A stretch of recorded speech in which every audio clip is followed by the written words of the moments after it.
I knew the problem very well, and within 6 months after I joined the Bureau, I was able to write a document which I called a program, development program towards the year 2000, a customs reform and modernization program for our year 2000. And this document, I was able to present to the cabinet. I think I'm the only commissioner that was able to do that. The president, no less, presiding over a cabinet meeting and letting them listen to me how I intend to reform and modernize the Bureau of Customs over the next 6 years. At the end of the presentation, the president said, okay, we swim or sink on the basis of this document. So that's and you swam and you had very good reviews. Thank you. So that was how it was. It's a very lengthy document, but I could summarize it. We called it space program. So we had a painting at when you enter customs. We had a big painting there. It's a space program, and it simply means the 5 major principles that we were following to reform and modernize customs. S standing for selectivity, meaning you don't follow or you don't provide the same formalities and process to every shipment that arrive in the country. You have to be selective in the ones that you will apply the full customs documentation and formality, and allowing the majority to get through. That's the meaning of selectivity.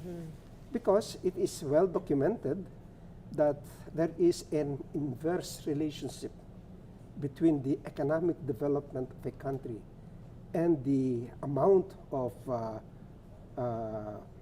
obstacles that are encountered by business at the borders. So that's once we had a selectivity system. Then P stands for post-entry clearance.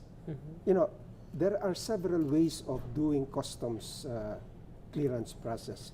The prescription in the world is you do it pre-border. In other words, even while the goods are being transported, yes.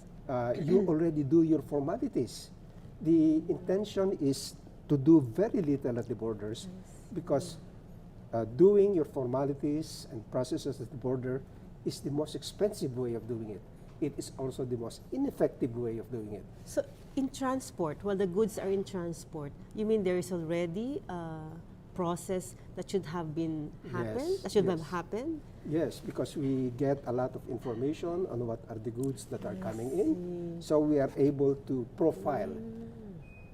Before, we hardly had any automation to do profiling, but now we have automation. Yes. We have a lot of risks management procedures.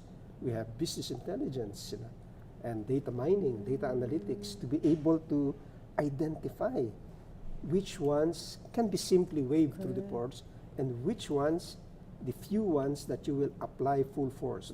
You really X-ray, you do physical examination, you do interviews.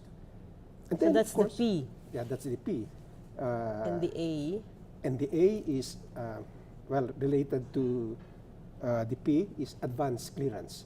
In other words, you do your clearance procedures already so that when they arrive at the port, you just wave them to the port.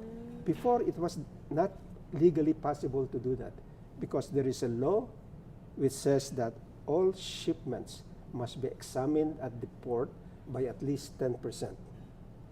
Okay, so one workaround that I did when the law was still there was to get a Department of Justice opinion, which says that the inspection conducted by our pre-shipment inspector under the comprehensive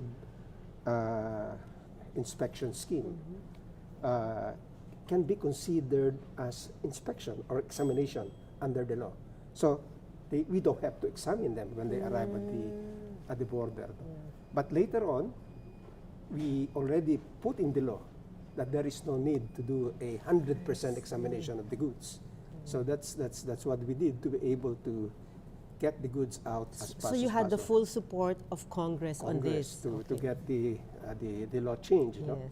So SPA A and the C. is client self-assessment. We let the client assess himself. So do you And to trust the client Well, enough? He has to prove himself. Yes, we have to have a lot of background checks on the client. We look at his compliance record. We look at his standing in the community. We do a lot of checking to say that, yes, this guy can be trusted, and therefore we can accept the assessment. And then, of course, the E is electronic data interchange, meaning we work on the electronic representation of the documents rather than the document itself, so that we are able to clear the shipment for a substantial percentage of goods arriving in the country without any documents, because we clear on the basis of the digital representation, which is submitted electronically to us.